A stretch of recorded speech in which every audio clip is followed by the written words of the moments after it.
O Hora de Agir de hoje é aqui no Centro de Educação Ambiental, na sede do Grupo ADP Águas de Portugal, que este ano comemora 30 anos. Num tempo que foi de profundas mudanças, com mais de 6 mil milhões de euros de investimento e do nascimento de um novo cluster no setor da água. A água, um bem essencial sem o qual não podemos viver. A água que em Portugal é utilizada em 75% pela agricultura, em 10% pela indústria e nos restantes 15% pelo consumo humano, pela água que temos nas torneiras aí em casa. Água que será cada vez mais um bem precioso que vamos ter de gerir cada vez melhor. Muitas vezes em Portugal nós contamos histórias que não são as melhores, mas hoje, na Hora de Agir, nós vamos contar uma história de sucesso. Aquilo que foram os últimos 30 anos no setor da água, que é a idade que faz o Grupo Águas de Portugal neste mês. E para esta conversa eu tenho comigo José Furtado, que é Presidente da Águas de Portugal. Bem-vindo. José Furtado, o que é que foram estes 30 anos? Assinalar 30 anos significa recuperar memórias boas do nosso passado, implica revisitar realizações, implica reencontrar parceiros, bons e maus momentos. Enfim, os 30 anos são também uma boa base de escrutínio. Um grupo empresarial como o Grupo Águas de Portugal, grupo público, está sujeito a escrutínio, deve-se expor a um escrutínio e estar com esta disponibilidade para olhar para o passado, para o que se fez, para a confiança que foi depositada pelos portugueses, é importante podermos, de alguma forma, credibilizar a própria instituição para os desafios que temos pela frente. Mas isto estamos a falar de 6 mil milhões de euros de investimento e hoje já só nos falta 1% para termos 100% de água segura. O que é que foi preciso para atingir todos estes resultados? Foi preciso, de facto, muita mobilização. Houve um esforço concertado a nível nacional, desde logo do poder político, de forma consistente. O consenso político aí foi importante. É um marco muito relevante. Foi possível promover uma grande inovação no quadro institucional, no quadro legal, para abrir espaço a esta transformação. Foi preciso uma grande predisposição do poder central e a articulação com o poder local para montar um modelo virtuoso que permitisse uma afetação de competências entre o poder central e o poder local. No caso do poder central, abrir espaço à criação do Grupo Águas de Portugal, onde participam 200 municípios. E depois também uma criação de uma série de empresas dentro do grupo espalhadas no país, numa lógica de proximidade aos desafios que cada região tinha, não é? Exatamente. Ao longo do país constituíram-se empresas de âmbito regional, exatamente com os parceiros locais. Fixou-se conhecimento no território e teve-se em atenção a especificidade dos territórios. Nós temos neste momento 3.700 pessoas a trabalhar no grupo, de elevada competência, de elevada qualificação. Portanto, na prática, o grupo consubstancia uma rede multipolar de competências. O grupo consegue potenciar no seu perímetro de racionalidade económica o efeito de escala. O grupo é um referencial de estabilidade que se distingue no setor empresarial do Estado. E esse investimento permitiu também a criação de um cluster, não só pelo conhecimento interno do grupo, mas também por uma série de empresas do setor privado que hoje são exportadoras neste setor da água. Seguramente que tudo isto foi feito num contexto de inovação aberta, uma inovação que partiu de competências internas, fez apelo a competências externas, o sistema científico e tecnológico, o setor empresarial. Houve a ligação também da academia nestes projetos? Uma forte ligação da academia. Logo no início, nos anos 90. Exatamente, e também um conjunto de profissionais de elevada competência.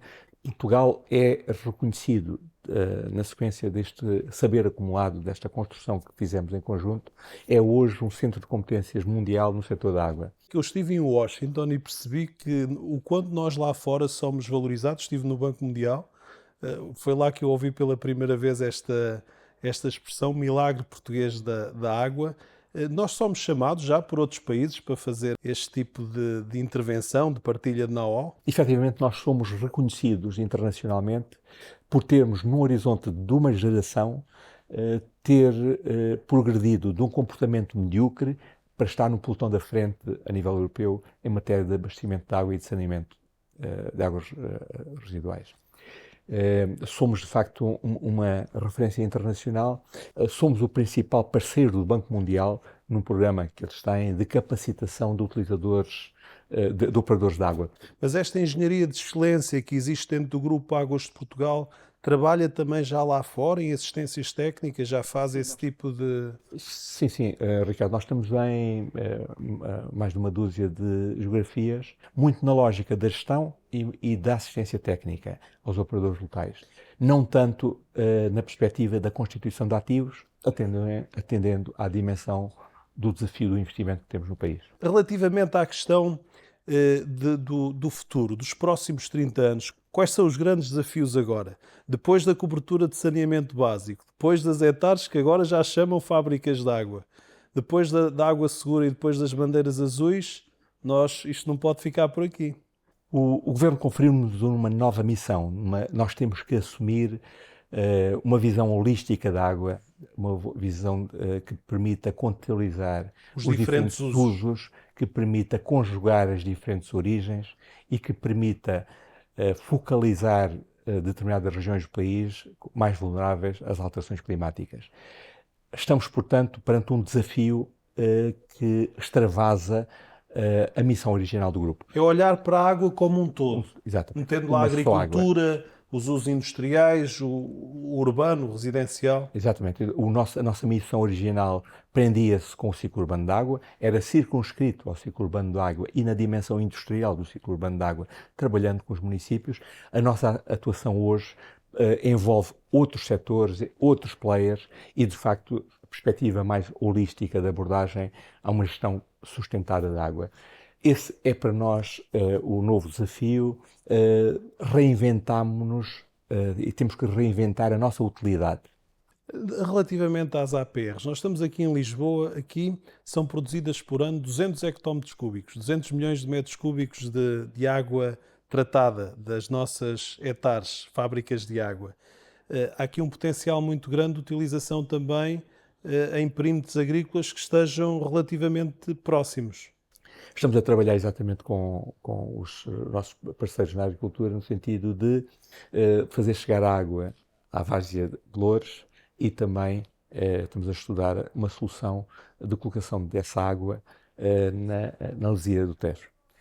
Importa referir que quando estamos a falar destas soluções não convencionais, o tema ou a premissa mais crítica não é tecnologia. Estamos a falar de soluções já muito evoluídas. É sempre o tema económico. O agricultor tem uma água disponível a 4 cêntimos e depois tem uma APR, uma água reciclada, a pouco mais de 20 cêntimos. O incentivo para ir comprar a 20 cêntimos é muito reduzido. Portanto, nós temos que aqui introduzir mesmo a questão da procura e da água estar disponível ou não, porque estas contas de base se calhar têm que começar a mudar, não é? Efetivamente estamos perante duas situações distintas. O tema da agricultura e que envolve de facto uma incorporação do custo económico e ambiental que representa substituir água natural por água processada. Já em ambiente urbano, o modelo prevalecente permite acomodar melhor o mix de soluções, o mix de origens. Isto é, a água processada é naturalmente mais onerosa, que combina com água natural, gera um custo médio superior. No entanto, um pressário inteligente permite repercutir a jusante de forma diferenciada, protegendo os escalões socioeconómicos mais desfavorecidos, ao mesmo tempo que pode agravar para determinado tipo de consumos que evidenciem desperdício ou uma utilização pouco racional da água. E nós aqui temos diferentes desafios no país, porque por vezes temos cheias ou rios em alerta a norte de Portugal a contrastar com seca estrutural no Alentejo e no Algarve. Como é que se olham os diferentes desafios nesta água como um todo, nos diferentes países que temos em termos hídricos? Temos construído, nós, no contexto das interações que vamos mantendo com basicamente com os reguladores económicos e os reguladores ambientais, que nos permitem ter um balanço hídrico que perspectiva a próxima década e, no quadro dos planos de eficiência hídrica, tentar encontrar soluções, um mix de soluções que permita conjugar exatamente origens naturais, água natural, novas origens de água não convencional, designadamente salinização ou água para reutilização. Temos que encontrar soluções que permitam garantir a segurança hídrica, quer para abastecimento humano, quer para outros usos. Temos um segundo eixo de intervenção que tem a ver com as novas exigências ambientais. Basicamente, o que está aqui em causa é preservar os ecossistemas como suporte da vida e é combater a poluição, designadamente as afluências indevidas. Portanto, eu diria que temos dois grandes eixos de intervenção. Garantir a segurança hídrica e corresponder às novas exigências ambientais. Mas o Grupo Águas de Portugal, como esse grande player, tem aqui um papel importante, porque nós estamos aqui a falar de um clima que mudou, nós não estávamos à espera que este dano viesse tão rápido, hoje temos períodos de seca mais longos, a contrastar com períodos de chuva mais intensas e mais concentradas no tempo. Portanto, nós precisamos ser mais eficientes, ter mais reservas de água, precisamos de ter mais investimento para nos adaptarmos de forma a termos disponibilidade quando precisamos da água, quer para a agricultura, para a indústria ou para o consumo humano.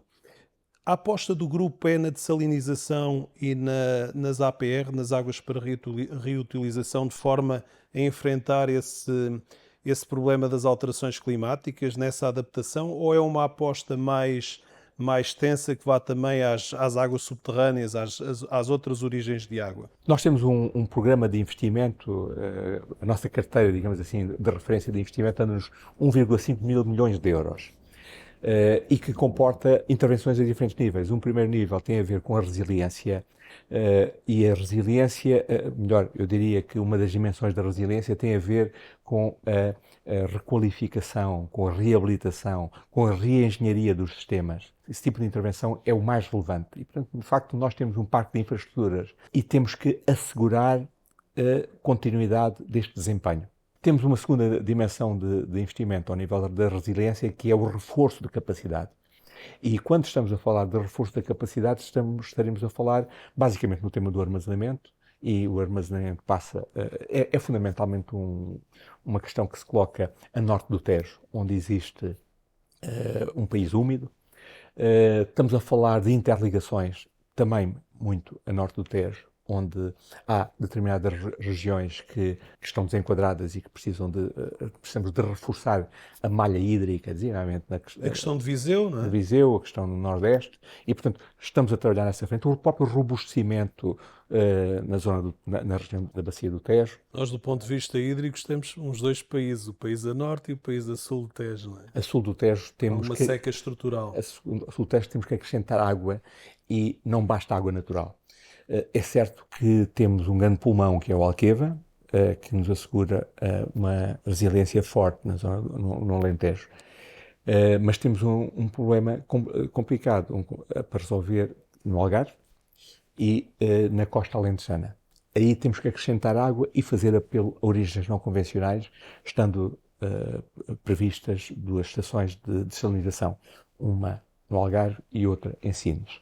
No Algarve temos fundamentalmente presente o impacto climático e, portanto, da seca. No caso da costa alentejana, a situação prende fundamentalmente com a pressão da procura. A pressão da procura no polo industrial de Sines e nos projetos de empreendimento turístico na região. Relativamente à água para reutilização, estamos fundamentalmente focados no tema dos campos de golfe. Os campos de golfe no Algarve representarão 60% das necessidades de consumo de água no país, em matéria de campos de golfe, e, portanto, estamos muito centrados em substituir água natural por água reutilizada nos campos de golfe. Para ser competitivo neste setor da água, a inovação vai ser também essencial. Quem estiver à frente vai ganhar essa batalha, não é? Na competição no setor.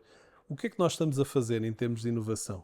cadeia de valor do setor é portadora de produtos de grande utilidade e é importante sabermos utilizar num contexto de circularidade esses subprodutos, deixando de ser resíduos, passando a ser subprodutos, quer em matéria para a agricultura, quer para a construção civil, quer para outro tipo de aproveitamento do que está na água, designadamente na água que sai de casa das pessoas.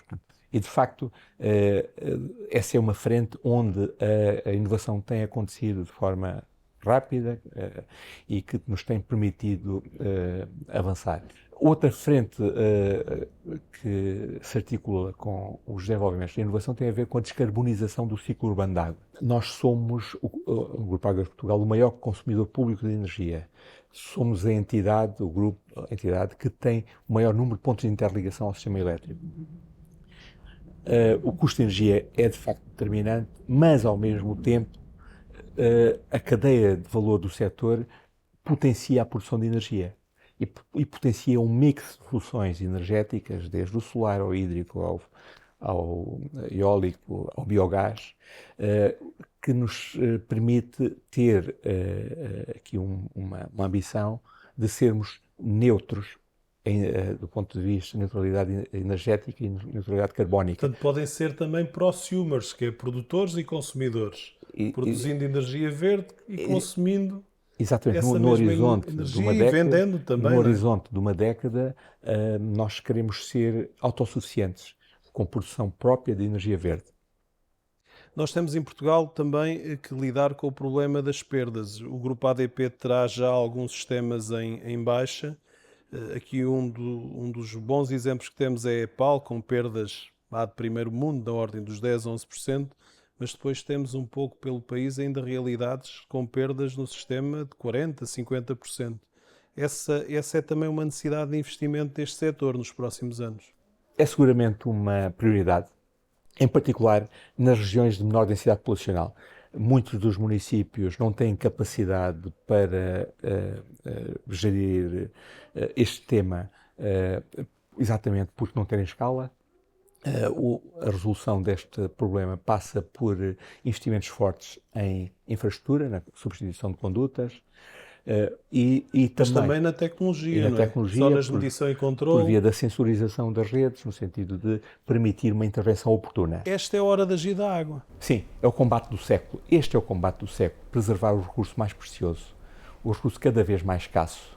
Numa primeira linha deste combate está seguramente o Grupo Águas de Portugal. Um Grupo Águas de Portugal com 30 anos de história. Um jovem que soube crescer saudável.